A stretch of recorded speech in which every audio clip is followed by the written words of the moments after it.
That's my opinion. Manny's talked about maybe fighting the Olympics this year. What's your take on that? Are you interested in helping him? Something he wants to do? What do you think If about they it? let him in the Olympics, I will train him. I told him no problem. He said, there's no pay there. I said, yeah, I know, no problem. I said, I'll do it for free.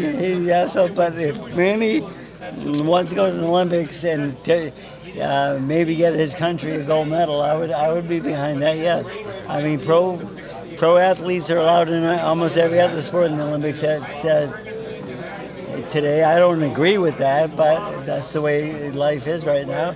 And the only thing is, like, to get Manny ready for a 3-rounder instead of a 12-rounder would be a little bit. We'd have to make some adjustments, but he has a speed factor and so forth to do well with that style, though, and he could do well in the Olympics. And I did tell him, I said, I'll definitely train you.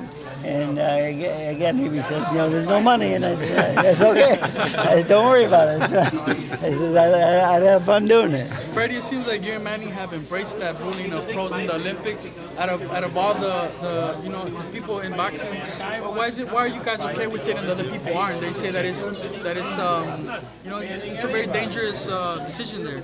Well, what's dangerous about it? You fight in a 3-round fight or a 12-round fight.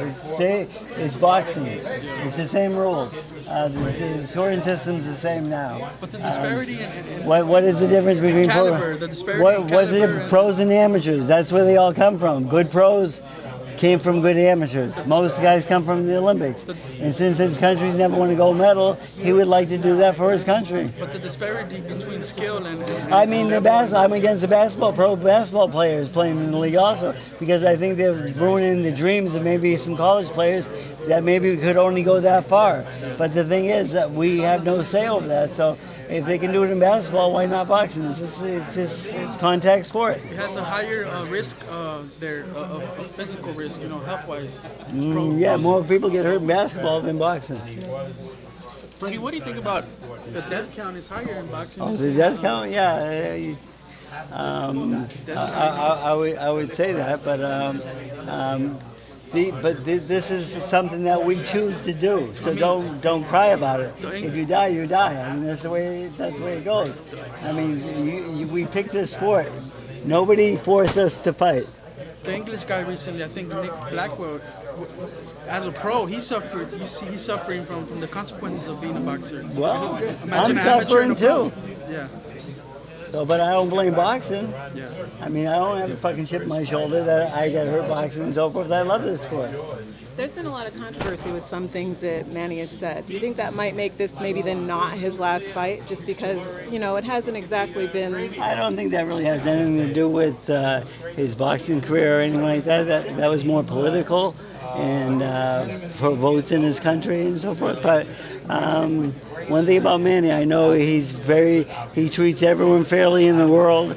His household is full of people that work for him and so forth. We have rebels, we have people who are on the other side that kidnap his kids and so forth. So he to fix that problem, he hired like 35 of them to be bodyguards.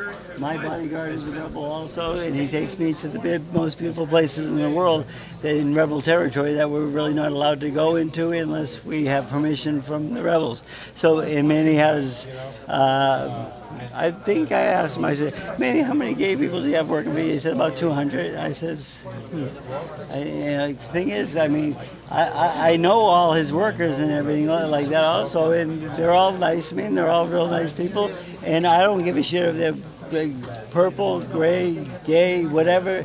It doesn't matter to me, and obviously it doesn't matter to him because they're all on his payroll. He's not prejudiced against anyone in the world. He's the nicest person I've ever met. So why do you think he said that? Do you think he was just... Well, if you listen to the whole 8 minutes of the statement, you'll get a full explanation. But if you only listen to that 1 minute, well, it changes everything. What his condition? What his condition right now? How is he compared to the Manny that fought Ricky Hatton and back when he was knocking everybody out and just tearing through the division? I think he's maybe I would say he's slowed down maybe a little bit, but that's comes with age and so forth. But I will say this, that he's never been a big puncher at 147. He has no knockouts at 147. At 140, he has a lot of knockouts. At 135, he has a lot of knockouts. I think he's just a better puncher at the lower weight divisions. And the guys at 47, by fight time, they're weighing like 55 and so forth. And he's never knocked a welterweight out. So that he probably doesn't have as big a punch at the welterweight division that he did at the lighter division. I don't think it has anything to do with him getting older at this point. He has, he has gotten older, of course, a little bit, but he hasn't slowed down too much. I mean, and I would be the first one to tell him if he did. But his speed and his work ethic is still great. So